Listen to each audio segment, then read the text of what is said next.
Uncle আমাকে ডেকেছিলেন। বসো এখানে, তোমাকে আমার মেয়ের সাথে পরিচয় করিয়ে দিই। রায়শাকে ডেকে দাও তো। আচ্ছা আঙ্কেল, এত বড় বাড়িতে আপনারা মাত্র 3জন থাকেন?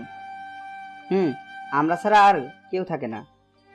বাবা আমাকে ডেকেছিলে? মা, এদিকে আয়। ওর নাম হলো আরিয়ান রহমান। এবার থেকে ও আমাদের সাথেই থাকবে। আর শোন, কালকে ওকে নিয়ে কলেজে যাবি। ও তোর সাথেই পড়ে, সেম ইয়ারে। আমি প্রিন্সিপালকে সব বলে দিয়েছি। আচ্ছা ঠিক আছে, যেমন তোমার ইচ্ছা।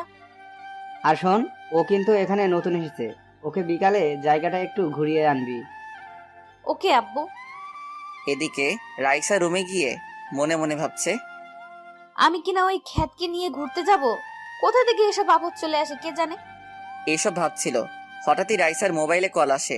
হাতে নিয়ে দেখে ওর বান্ধবী সুমাইয়া। কিরে, তোর ফোন রিসিভ করতে এত সময় লাগলো কেন? আর বলিস না, কোথা থেকে একটা খ্যাত পোলা আসলো আর আমার 12টা বাজাতে লাগলো। কি বলিস? কিছুই বুঝি নাই। তারপর রাইসা সুমাইয়াকে সবকিছু খুলে বলল। এখন তুই বল, ওর মতো খ্যাত ছেলে কি আমার সাথে যায়? না, কিছুতেই চাই না। একটা কাজ কর, তুই ওকে নিয়ে বিকেলে আমাদের আড্ডা দেওয়ার জায়গায় চলে আয়। তুই কি পাগল হলি? ও আমাদের সাথে আড্ডা দিবে? আমি তা বলি নাই, তুই ওকে নিয়ে আসিস, তারপর আমরা ওর ক্লাস নেব। আমি কি বলতে চাইছি তুই নিশ্চয়ই বুঝতে পারছিস। বাহ, তোর মাথায় তাহলে একটু হলেও বুদ্ধি আছে। কেন, তুই কি সেটা আজকেই বুঝতে পারলি? এতদিন জানতাম তোর মাথা গোবরে ভর্তি। এইভাবে ওরা দুই বান্ধবী মিলে কথা বলতে লাগলো। আমি রুমে বসে বসে ভাবছি, এখানে কোনো রকম দুষ্টুমি করা যাবে না। ওনারা যা বলবেন তাই শুনতে হবে।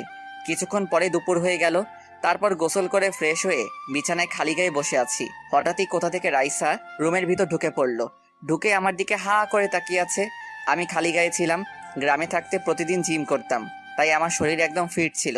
আমি রাইসার সামনে গিয়ে ওনাকে ডাকতে লাগলাম। কি হলো, এভাবে তাকিয়ে আছেন কেন? কই তাকিয়ে আছি, তাড়াতাড়ি নিচে আয়, তোকে ডাকছে। এই বলে চলে গেল। তারপর আমি একটা গেঞ্জি পরে নিচে আসলাম। খাওয়া দাওয়া করার জন্য ডাকছিল। তারপর খাওয়ার টেবিলে গিয়ে বসলাম। আঙ্কেল আন্টি অনেক ভালো, কিন্তু রাইসা মনে হয় আমাকে সহ্য করতে পারছে না। যত কষ্টই হোক, এখানে থেকে নিজের পড়ালেখাটা শেষ করতে হবে। তারপর খাওয়া দাওয়া শেষে রুমে এসে রেস্ট নিতে লাগলাম। কখন যে ঘুমিয়ে গেলাম বুঝতেই পারিনি। বিকেলবেলা কারো ডাকে ঘুম ভাঙলো। দেখলাম রাইসা আমার দিকে রাগী দৃষ্টিতে তাকিয়ে আছে। ওই, তোকে সেই কখন থেকে ডাকছি আর তুই পড়ে পড়ে ঘুমাচ্ছিস? কেন, ঘুমালে কি দোষ হয় নাকি? আব্বু তখন কি বলেছিল? তোকে নিয়ে ঘুরতে আসতে বলে নাই। আমি তো মনে করছি আপনি যাবেন না। চুপ, এখন বেশি কথা না।